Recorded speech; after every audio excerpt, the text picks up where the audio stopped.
Modern, the most played format in Magic. Today, we examine its power level, its key cards and strategies, as well as what it brings to the table when creating a cube. All that and more, you're listening to the CardMisers podcast.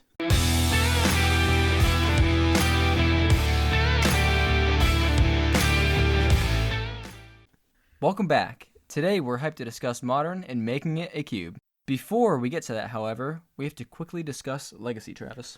So last week, we talked about Vintage. A format much like Vintage is Legacy. Now, the only difference that we see are that Legacy has many cards that are banned or restricted that are perfectly legal in Vintage. So when talking about a cube, we're just going to quickly bring up how similar it is to a Vintage cube, building a Legacy cube with just a few of the cards that you can actually play. Jake, take it away. Exactly. And so Legacy, like Travis said, is much like Vintage, but there is a few differences. First of all, there's no access to the Power 9, Travis. That's right, Jake. You have no Moxen, no Black Lotus, none of that sweet, gorgeous fast mana. Yeah, exactly. And the difference between Legacy and Vintage is mostly the Power 9 and a few other cards that are banned in Legacy but are legal in Vintage. Some of these cards are Demonic Tutor, Frantic Search, Bazaar of Baghdad, Skull Clamp, and Deathrite Shaman. And you can kind of see how these cards are just too powerful for Legacy, and they're just too powerful for a lot of formats. Exactly. So yeah, now you guys can see, that there's, a big power difference, and Wizards specifically tries to make a big power difference between that of Vintage and Legacy. Even though they're playing with the same pool of cards, they just banned way more. So if you want to find the official ban list, you can go right online to the Magic website. They've got the whole list. It's like 20 to 30 something cards. There's a lot of bans in Legacy to keep it, less powerful. Awesome. So now that we have that out of the way, we can move on to the topic of discussion today, which is how to translate the Modern format into a cube. Exactly. And now the first thing we have to wonder is, what is Modern as a format? Yeah, Travis, what are some staple cards of the format? Well, that's a trick question, Jake, because really, Modern is such a diverse and ever-changing format that there really aren't any staples. Now, before you absolutely flame us in the comment section because saying like, oh, there definitely are staples, we'll get to a few exceptions, cards that are highly played, but we don't count them as staples because of the kind of cards that they are, which, you could then go and say, but they're staples, and we'll just have to disagree here, guys. That's really what we'll have to do. Yeah, that's just how it's going to have to be. But we can agree on a few cards here that are highly played in the format. And the proof of this are cards like Jace the Mind Sculptor and Tarmogoyf. Now, if anyone remembers, Jace the Mind Sculptor was heavily played in the Modern format before it was banned, and now that they unbanned it a while back, it's really only played in Azorius Control. Travis, can you think of any other decks that really play Jace? Unless you're, somebody who's sitting on a Jace and you want to play Modern, but you don't want to spend that much money, so you make your own Jace brew, there's really no tier metagame Modern decks that play Jace the Mind Sculptor aside from White-Blue Control. Another good example of this is Tarmogoyf, and this card has always been played heavily in Modern, and you could kind of say it's a staple, but recently it has kind of dropped off, Travis. Yeah, so today you'll only see Tarmogoyf in a Jund deck, whereas before, I remember back in the day, it was being played in Bant decks, it was being played in straight Golgari decks, many flavors of mid-range, but still not just Jund as it is today, which is what makes it, sort of a fallen staple. Yeah, and even nowadays, you won't even see that many copies of Tarmogoyf in a Jund deck, and I know some Jund players that actually don't like playing Tarmogoyf.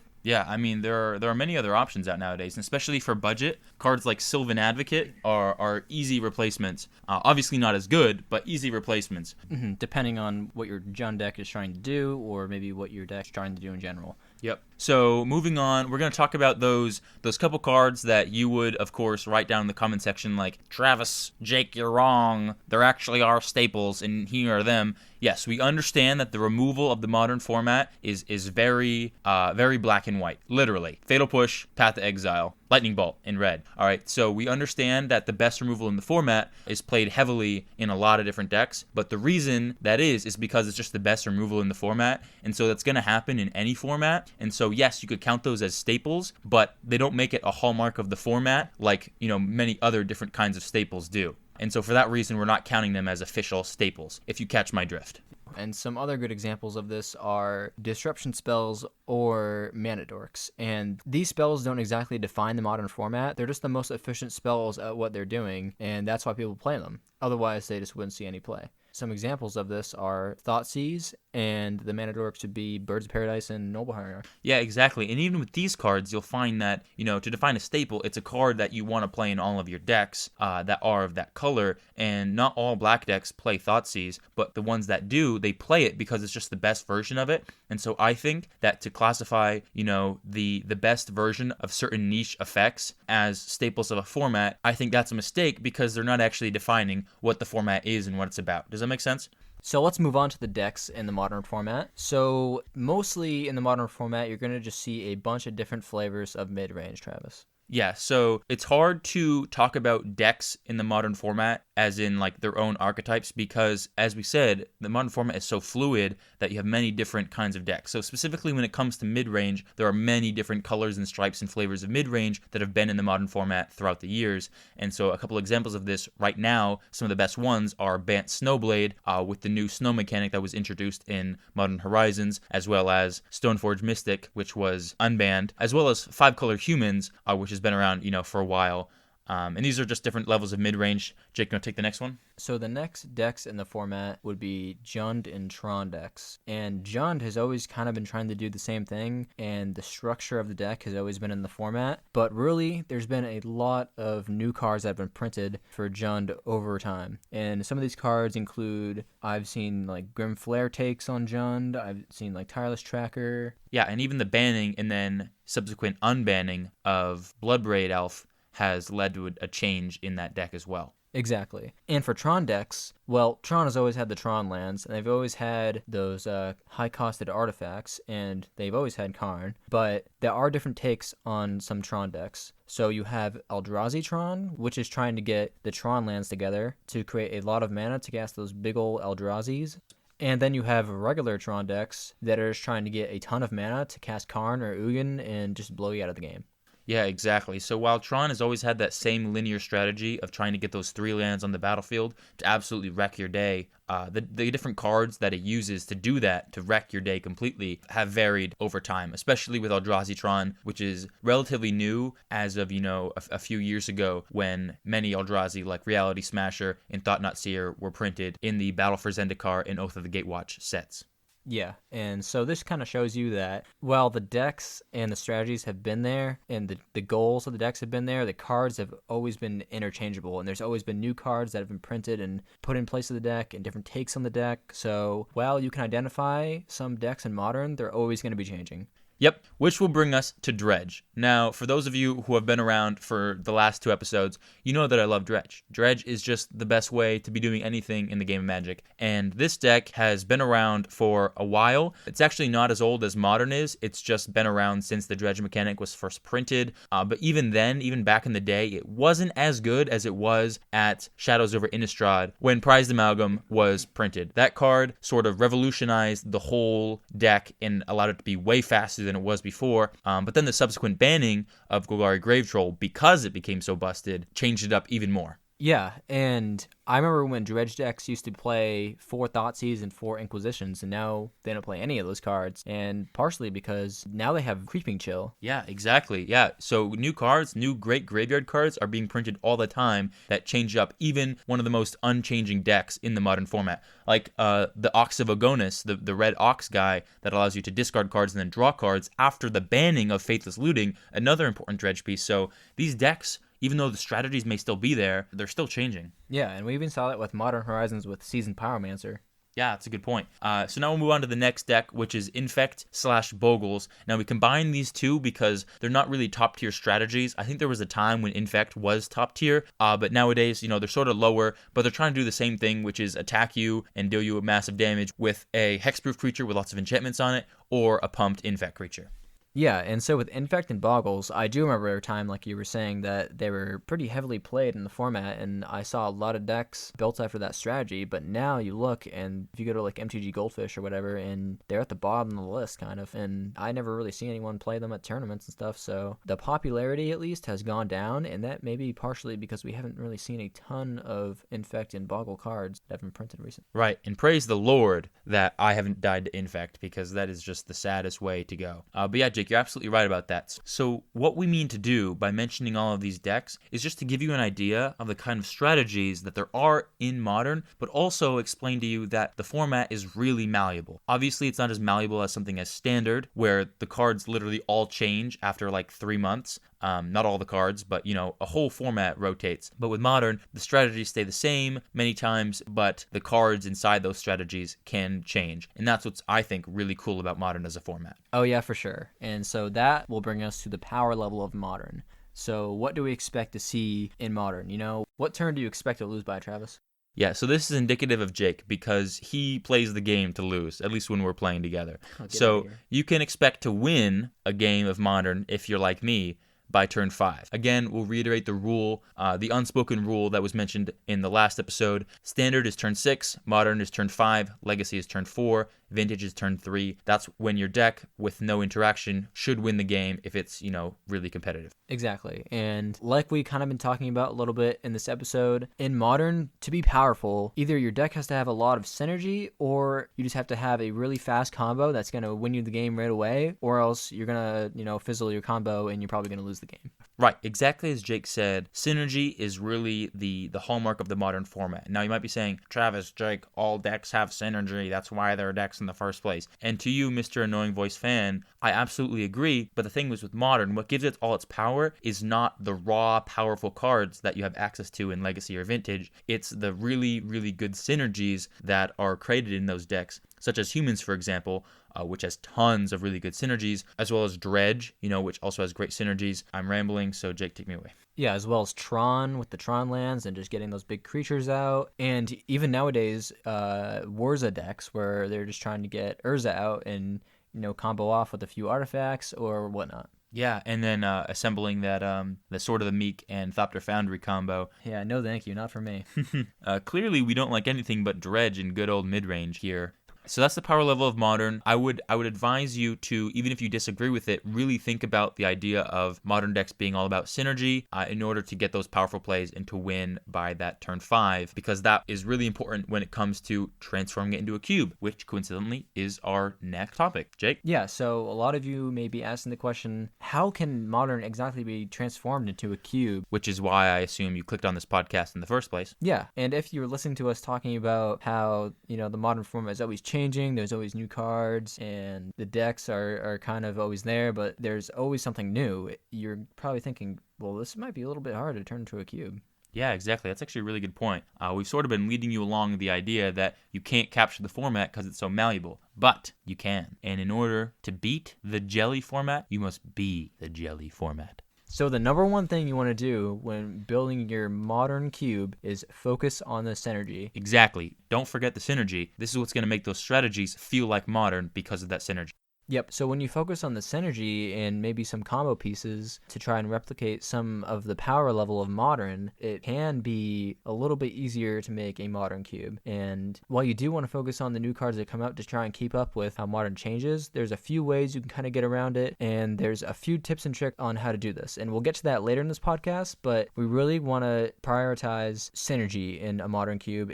Even if you have, 5 to 10 decks that are just pure synergy, humans, goblins, big Eldrazi creatures. Right. Yeah, so the problem with a Modern cube is that you don't have enough cards of that extreme universal power like you get to wield in Legacy or Vintage, and so you've got to find a way to replicate, that great power, but with these lower tier card. And so to do that is focusing on synergy. The old maxim comes in my head thinking about this: hard work beats talent when talent doesn't work hard. So the idea is your synergistic deck can outperform a deck of highly powerful cards if it's really synergistic. And that's that hard work beats the talent of the powerful card. That makes sense. Yeah, exactly. You might have, the Thought Seizes, the Path to Exiles, the Fatal Pushes, and all the good removal and mana dorks that you want. But if you're just going to play someone that has just mad synergy in their deck, most of the time you're going to end up losing in a Modern cube. Right, you'll just get outvalued, and that's what really swings a game of Modern, is who can get the most value out of their cards. So to do this, you want to only include the most viable and competitive strategies in Modern. Now that doesn't mean you should go playing Tron, because it turns out that what makes Tron good is having 4 of each Tron land. That's what gets that synergy, and so trying to put 3 Tron lands in a 360 card Modern cube, good luck assembling Tron. It's going to happen once out of a few thousand times if you're lucky. Yeah, so a lot of times in modern cubes, Travis and I have not even seen the Tron lands in cubes because they're just not viable. But they're still modern cubes, and they're modern cubes because of the synergy that they have been constructed with. Right, so the kind of strategies that you're looking for, the very competitive ones found in Modern, are, graveyard strategies, big value strategies like Jund, where you're trying to play these really powerful green, black, and red creatures and just outvalue your opponent with how efficient your creatures are. Other things like those mid-range decks that play, let's say, blink creatures in order to draw those extra cards or get those extra ETB effects, things that really mesh together like the cogs of a machine in order to turn those wheels of synergy and come out on top with the most value. And those Enchantress decks, as well as those Infect decks, because there's a lot of cards that do that, and some recently printed cards too. If you get enough of those in a cube to create that synergy and provide that deck archetype that you're trying to draft to, then you can really make some really cool, viable strategies in a modern cube. Right. So now other ways you can make the cube feel like modern. Let's talk about a few different ways to do that. First, fetch lands. Now, fetch lands are the hallmark of the modern format. Modern doesn't have access to the original duels, as well as a few other land choices. And so fetch lands and shock lands are the name of the game in Modern. And so if you're trying to build a cube that really feels like Modern, being able to crack fetches really goes a long way towards making that happen. I remember the first time I played Modern and I cracked a fetch, and I thought to myself, I am playing Modern right now. Oh, It was a feeling. Yeah, I definitely had that feeling too, because when you crack that fetch, you're just like, I'm playing Modern right now. And that's just how it goes. But it doesn't mean you have to get all your colors all the time and perfect mana on every single turn or what have you. But it does mean you should have some form of consistent mana. Exactly, yeah. So this isn't vintage. You're not going to get your mana just absolutely blown away, completely perfect. Like Jake said, you just got to make sure that it's consistent enough where you're going to be able to cast your stuff, but you don't want it too good, because otherwise, your decks might be able to get to such a powerful level that they start feeling more like something like Legacy than actually Modern. So consistent mana, but not perfect mana. Mm-hmm. And the next point is balanced strategies that lead to fair games. Yes, we cannot stress this enough. Balanced strategies that lead to fair games makes good games overall. Yeah, this just screams Jund all over to me, because that's exactly what Jund is. It's just a fair deck. And it's mostly balanced in the modern format too. So modern cubes, they just don't win like vintage cubes or legacy cubes. And through gross combos where, you'll see a lottery card in a pack, you get those fair grind games, which is extremely Jund. Right, yeah. So as Jake was saying, the packs that you open aren't going to be, sort of hit or miss packs. You don't get an automatic advantage when you open, some sort of Power 9 or something like that, like in Vintage. And so you want to make sure that all the strategies are balanced so that you can draft something and have it be on par with something else. You're really looking to have really fair, games so that, all these strategies can be played. No one really has an advantage over the other people when, pack one, pick one, picking out like a Power 9 or something stupid like that. Mm-hmm. So when you're drafting, you really want to make sure that what you're drafting is open enough for you to have enough playables for that deck. Otherwise, it might just not be a competitive deck, because if you don't have those options open to you and that, deck archetype available during drafts, then you should probably switch over to something else that is open. Now, the next thing you can do is play those modern set cards. Those cards from like Masters 25, Modern Master 17, the cards made for Modern. Yeah, because Wizards specifically chose those cards to be put in a Modern Master set, and especially with Modern Horizons, because that set has brought a lot of change to Modern, and you could probably just build a Modern cube right out of that set. Yeah, exactly. So play the cards that were meant for Modern, because they were built for Modern and will make it feel like Modern. The people who designed those in R&D, they picked cards that would go very well in the Modern format, so you might as well play those because that's what they're made for. Now let's move on to cards to include your cube to make it feel like Modern. I know we just talked about things you can do to make the cube feel like Modern, but these are some specific cards that you could include that are, really important in the Modern format and will make your cube feel like a Modern cube. Mm-hmm.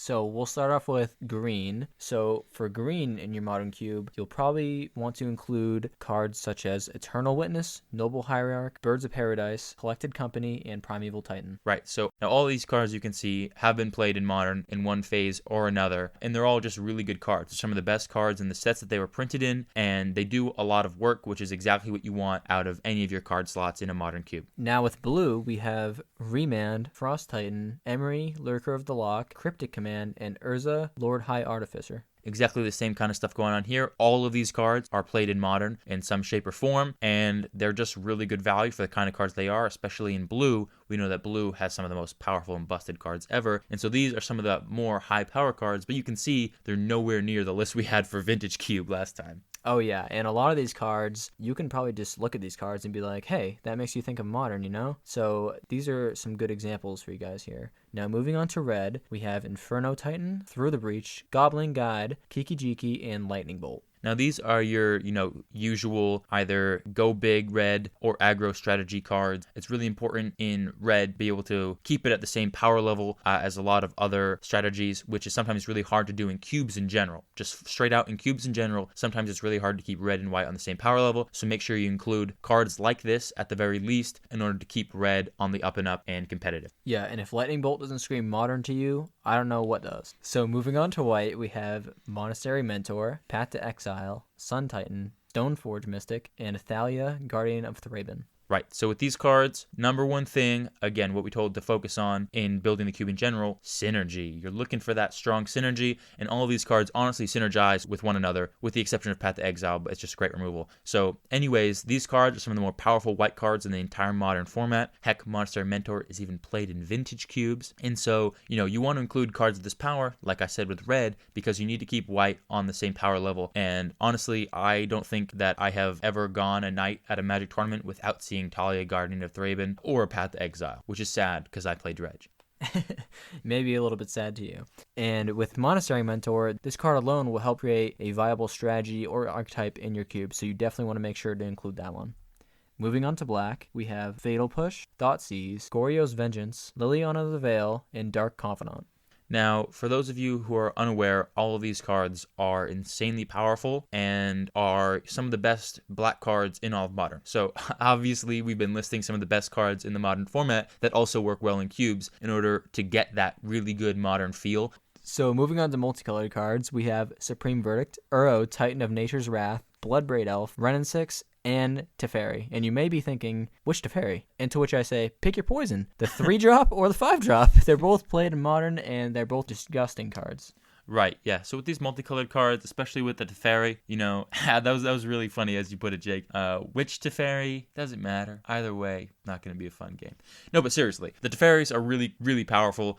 We put in 3 Azorius cards here, so obviously this is not even, don't just include these for multicoloreds and then, throw in random stuff because this is not balanced list, but all these cards, extremely powerful cards, extremely fun cards to play too. I don't know if you've ever played a Bloodbraid Elf and cascaded into a Signet and hated your life, but it's a good time. Also, if you've played Bloodbraid Elf and cascaded into Liliana of the Veil, it's also a good time. Uro, Titan of Nature's Wrath, is a really powerful card from the newer sets, and, it's seen all across Modern right now. Supreme Verdict, the uncounterable board wipe, and then Renin 6, which is just a really powerful value Planeswalker. Alright, now with artifact cards, we've got Pithing Needle, Ujin, the Spirit Dragon, Wormcoil Engine, Batterskull, and Eldrazi Titan. Any of them. Pick your poison. Yeah, same thing goes. Just like the Teferis, pick and choose your Eldrazi Titans. Use all of them. Oh yeah, use all of them. We had them all in our Modern Cube, that's for sure. And with Batterskull here, you want to make sure to include some equipments because you might have some synergies and strategies for some equipment decks, which are pretty fun. And with Wormcoil Engine, you kind of have that Tronish feel where you're trying to, maybe ramp into those big old creatures that generate you a bunch of advantage. Same thing with Ugin the Spirit Dragon. You're just trying to ramp into something huge and win the game. And Pithing Needle will help stop those pesky Planeswalkers. Right, yeah. And just a quick word on these artifacts.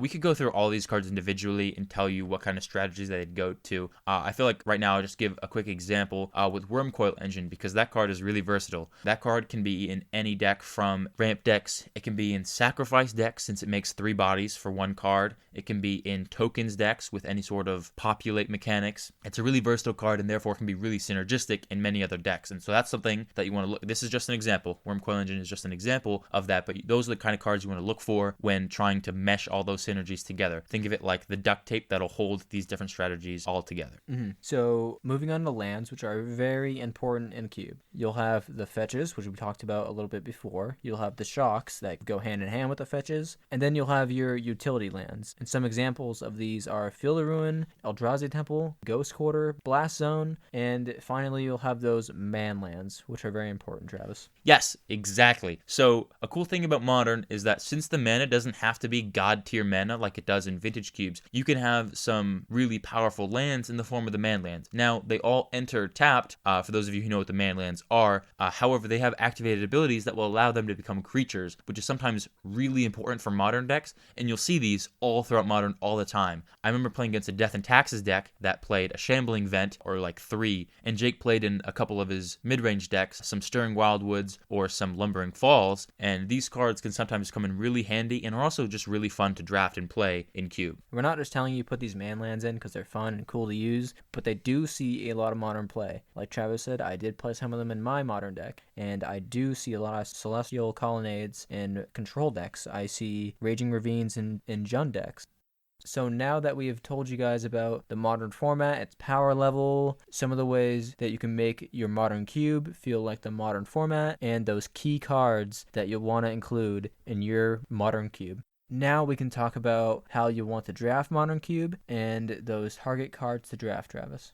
Right, so drafting Modern Cube can be kind of difficult, especially since you've got to worry way more about synergy and less about getting those really powerful cards like in Vintage Cube. So target cards to draft, first look at those powerful combos. Yes, this is applicable here, just as it is in Vintage. If you can get those Kikis or those Through the Breaches in the Eldrazi, you're going to want to get them because those are the most powerful strategies when you get them off. Now, that doesn't mean the deck is nearly as consistent as it is in Vintage, but those strategies are still just as powerful as they were before. Next, you're going to look for some of the best value cards or powerful colorless cards. Now, if you're a bit through the draft and you've already sort of got your strategy nailed down, then the best value cards are what you're going to really be looking for. But if it's sort of pack one, pick two, that sort of thing, and you don't already have, your strategy nailed down, you want to look for those powerful colorless cards in order to stay more open. That's just a drafting tip. We'll go through many drafting tips in a different episode. But anyways, about the best value cards, after you've looked for those powerful combos, if your deck's not about that, you want to get those really good value cards and those cards with high synergy. And so some really good value cards are, for example, Tireless Tracker, a really great human that works really well in human decks, works really good in collected company decks.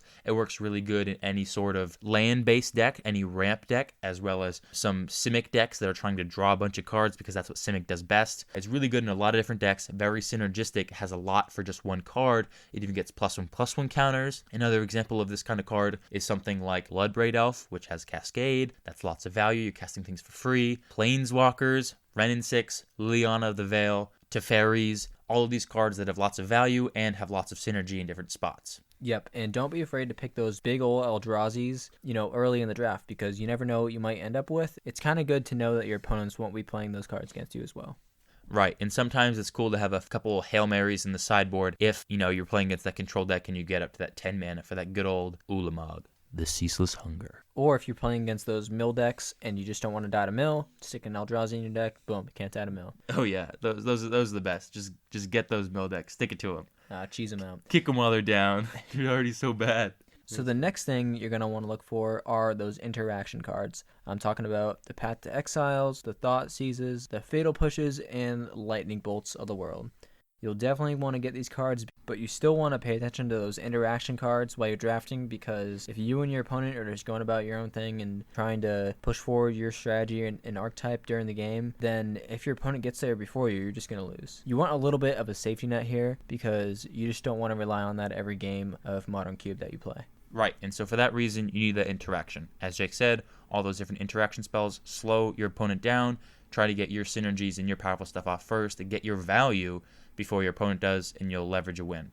Moving on to ramp, this is sort of the last thing you want to look for, but it really depends. As with all of these, this is not set in stone rules. It all has to do with what you're drafting. So if you're drafting a ramp deck that's trying to cast Egen, the Spirit Dragon, then yeah, grab your ramp before you grab your interaction, because if you can get off Ugin, then you'll probably win that game. Yeah, exactly like Travis said. And most of the time, your ramp will kind of get you into those big interaction spells like Ugin, where you can wipe your opponent's board and start bolting them. And a lot of times, your ramp will go hand in hand with a lot of your other cards in your deck and either push forward your strategy to allow you win faster or allow you to really lock down your opponent and outvalue them. Right, and if let's say you're just building some random Rakdos aggro deck, all right, and you get to the last sort of picks, and there's really nothing for you, maybe a couple, random cards you could play, and there's just like a Rakdos Signet, sure, put it in. It will make you sometimes faster, or it will allow you to bring in things from your sideboard and transition to a more mid-range deck against worse matchups. So it's just something to think about. At the very end of the day, get that ramp if there's nothing else, because it can come in handy. Moving on to some themes for Modern Cube. This is the most wishy-washy part of this entire these episodes, because it's really hard to nail down what we mean by theme. It's one of those literary words. Seriously, it's one of those words that you heard in your English class and your teacher told you to find the themes, and all you said was the people are sad in the Hunger Games because their children are dying, or something like that. You're like, that's the theme. Okay, this is a really morbid example, but it's really hard to nail down. So, out of the grace of Jake and I, we've decided to come up with some themes for you to show you what it's like and what we mean, so that, you can find those on your own or take ours like a thief, you thief.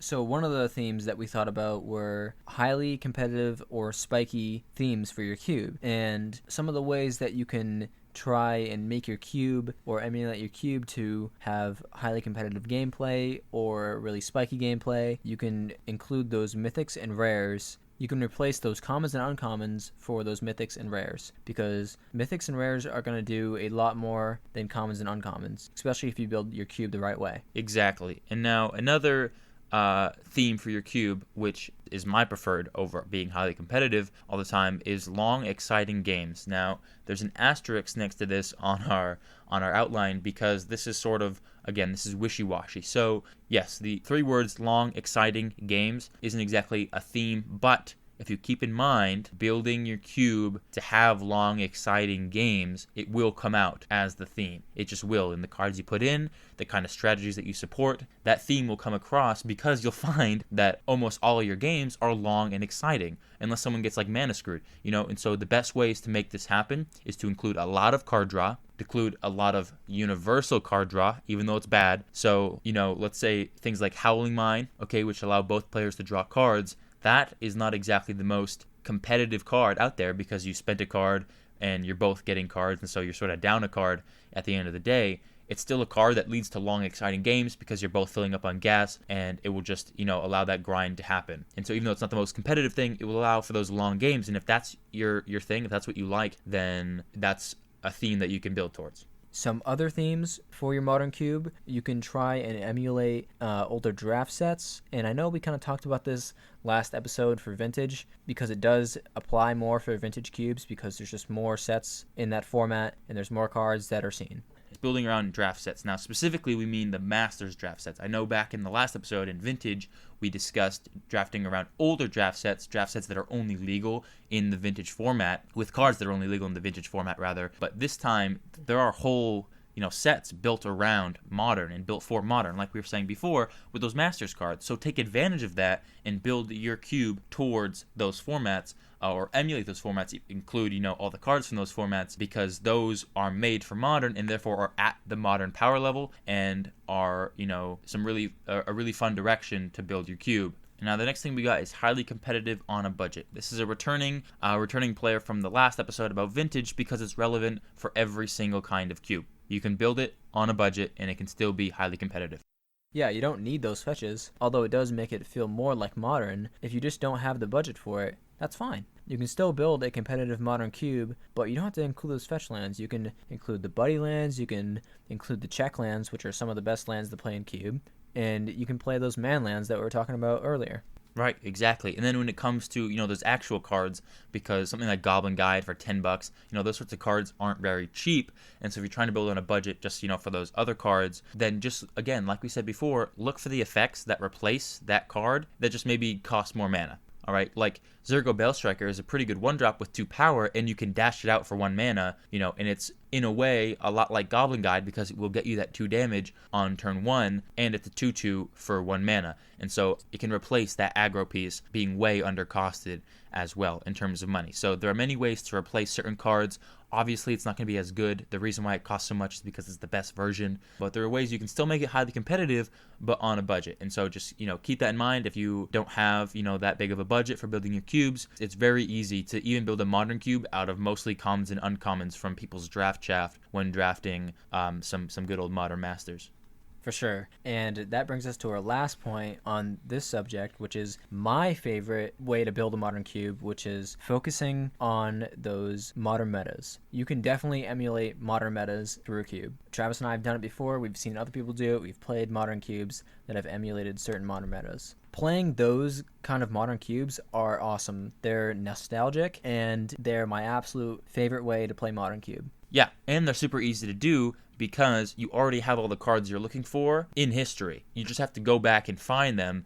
Go back and look at those GPs where you watch all these cards being played. Go look at that MTG Goldfish metagame from 2016. And the cards are already listed, what you're looking for and the kind of decks you're trying to do. And so it's really easy to put that together. You don't have to put so much attention into the kind of cards you're putting in or the kind of strategies you're using because they're already dictated by the metagame. Exactly that. Now we're going to move on to something extremely vital for your modern cube. And this is updating your modern cube, Travis. Right. So we talked about this before with vintage cubes, and we'll talk about it again for any other cube that we mention, because updating is some of the most fun about having a cube in the first place. Being able to just put in new cards and try new things is just what makes cube really worth it, especially for the long haul. You just never get sick of it because you can always change it. So things to do in updating your modern cube, cards to look out for. So you're going to want to look for those synergistic mechanics, and specifically I'm talking about Modern Horizons because there was a lot of synergistic mechanics in that set that really tie into the modern format and make me jump and enjoy.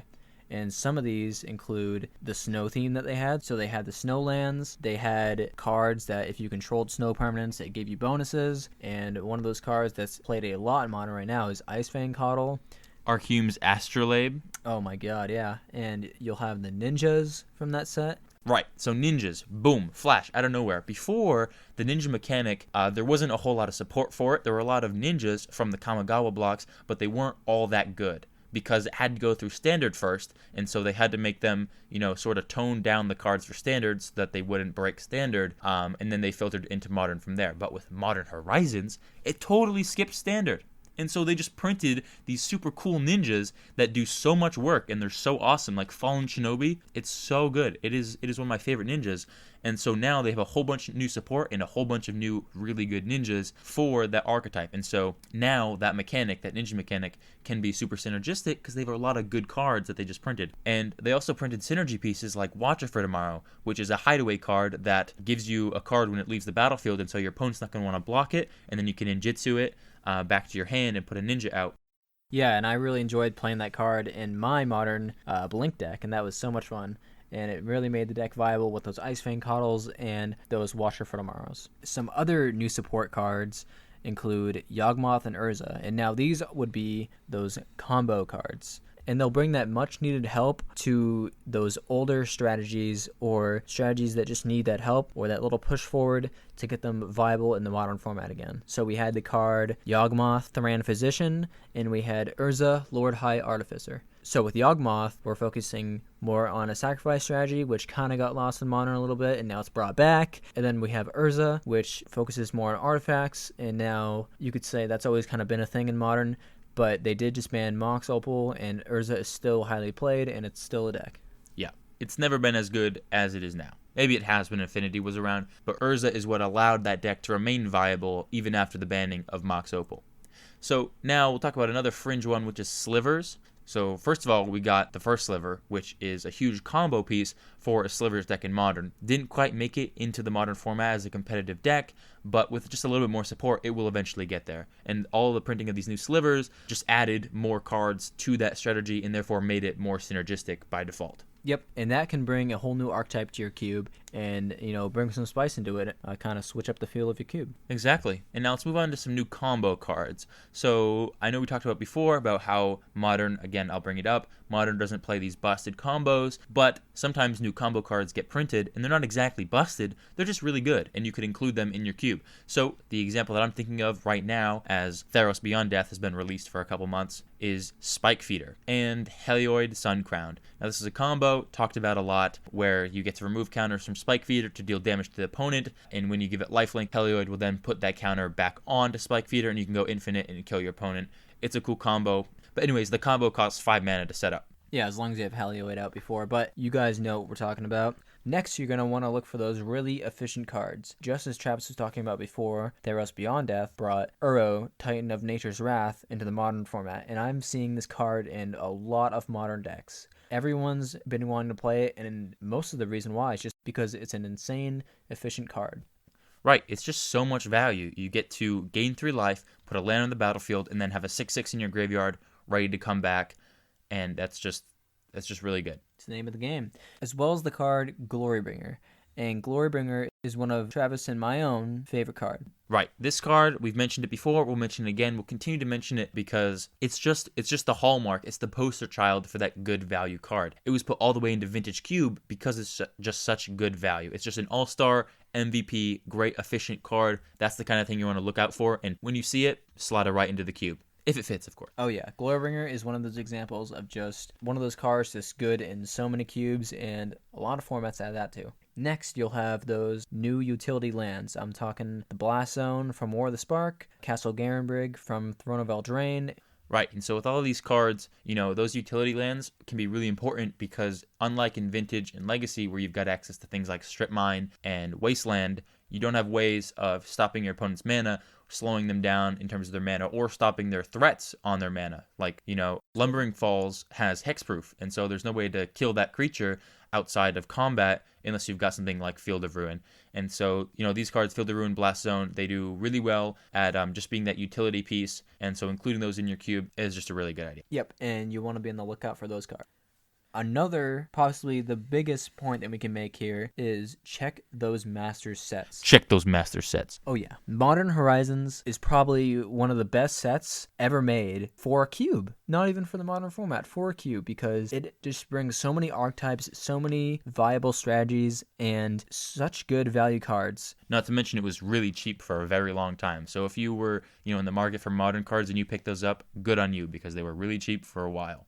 Definitely. So the thing about the master sets are that, as I said before, they completely bypass standard, which means that the R&D department up at Wizards doesn't have to tone down the power of the card so that doesn't break standard. Oko breaks everything. Rather, they get to sort of go as crazy as they want. Hogak, mistake, and design these cards that are specifically made to be as powerful as the modern format is, and that's why you want to look in those sets, because they've got cards made for you. We've said it before, they're just great places to look. Yep, those cards were specifically designed for that format, and that's what makes that set so good.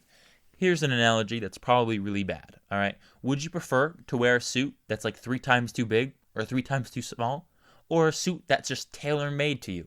All right, that crisp look that you just walk outside and you just feel like $1 million. I mean, which would you prefer to wear? It's just a no-brainer. Okay, that was bad. Moving on. We've got examples of Modern Cube. Now, we brought this up last time, and you're going to get the same answers here as with Vintage Cube. Look online. You've got Magic Online. They've got a Modern Cube. Tons of YouTubers draft that Modern Cube. You can check them out. We'll paste links in the description for Modern Cubes that you can look at. But generally, just running a search online, Modern Cubes, you'll find something. Yep, go to those sites like Scryfall and Cube Tutors. They're really good places to go, especially Cube Tutors, because they're focused exactly on what you're here for, which is building cube, and it will give you some full list examples of maybe what you want to try and do. Right, and so again, we mentioned this last time with Vintage Cube, but now it's more important than ever, and the reason being, it's way more of a challenge to build a modern cube than a Vintage Cube, all right, because you have to nail that synergy. You've got to get that balance, and you've got to get those synergies. And so to do that, just use the resources that are available to you. All right, just use all the resources you can get, because it will help you in the long run make a better cube, a more balanced cube, and a more fun cube to play. Yep. And so now for those tips and tricks for folks looking to make a modern cube. Travis, take it away. Right. First thing, I already mentioned it, focus on the balance.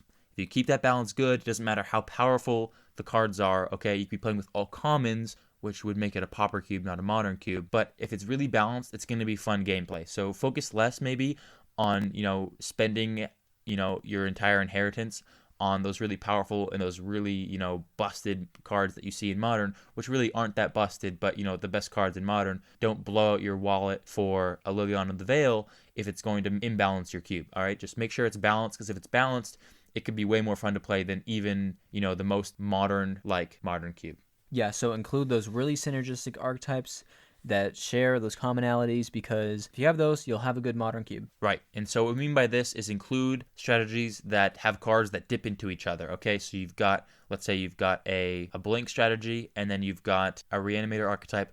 Both of those strategies have to do with ETBs in order to get that great value. So in that way, they overlap. Many other archetypes do this. Look it up. Find the cards that bridge that gap between those archetypes, because then you'll be able to have more cards that have more synergy. Think about it. If one card has synergy with 5 different archetypes, okay, then that basically takes the place of 5 separate cards that you'd have to use to get that same level of synergy. Also, don't be afraid to utilize those lower rarities. This isn't vintage, it's not legacy, it is modern. You can play those lower rarity cards and they'll still be phenomenal in your modern cube. Some of those lower rarity cards might be that dime piece in your modern cube that you'll want to draft every single time. Next is the fact that it's really easy to start budget and slowly upgrade. All right, so if you're just starting out with your modern cube, honestly, if you're just starting out in cube in general, I would recommend building a modern cube, because you'll have the most access to cards that aren't ridiculously expensive, and you'll be able to build it relatively on a budget. So there's no problem with starting on a budget and slowly upgrading. All right, just buying new cards here and there. It's what Jake and I did in our modern cube. We just started it really cheap with all the commons, uncommons, and rares that we had around, and then we slowly built it up from there. Yeah, we slowly made that modern cube into a vintage cube. It was really cool to see our cube go through all the phases, and it was nice to see those upgrades as well. So it can be fun in the process. Right. And then the last point, the last tip and trick is you don't require fetch lands, but make sure you have plenty of duels, even if they're worse than that. Fetch lands are expensive. We get it. It's like $100 for a Scalding Tarn. We get it. You don't need the fetch lands. Makes it feel like modern. You don't need them, though. Just make sure that you have those duels, okay? Because while modern doesn't have that great mana like vintage does, that consistent mana, it also doesn't have that unreliable mana that standard does, all right? So make sure that your mana is relatively consistent, okay? But it doesn't have to be perfect. Absolutely. So now we will move to the end step. Right. Now that all of that is on the stack, if you have any responses, feel free to leave them in the comment section. With that, I think we'll move on to the resolution and deliver our Wayne quote of the week. Hit it. Your quote of the week is, when I was 5, my favorite movie was The Gremlins. Ain't got nothing to do with this. I just thought that I should mention. All right. That's the end of the podcast. We're out. Until next time, Miser Gang. Peace.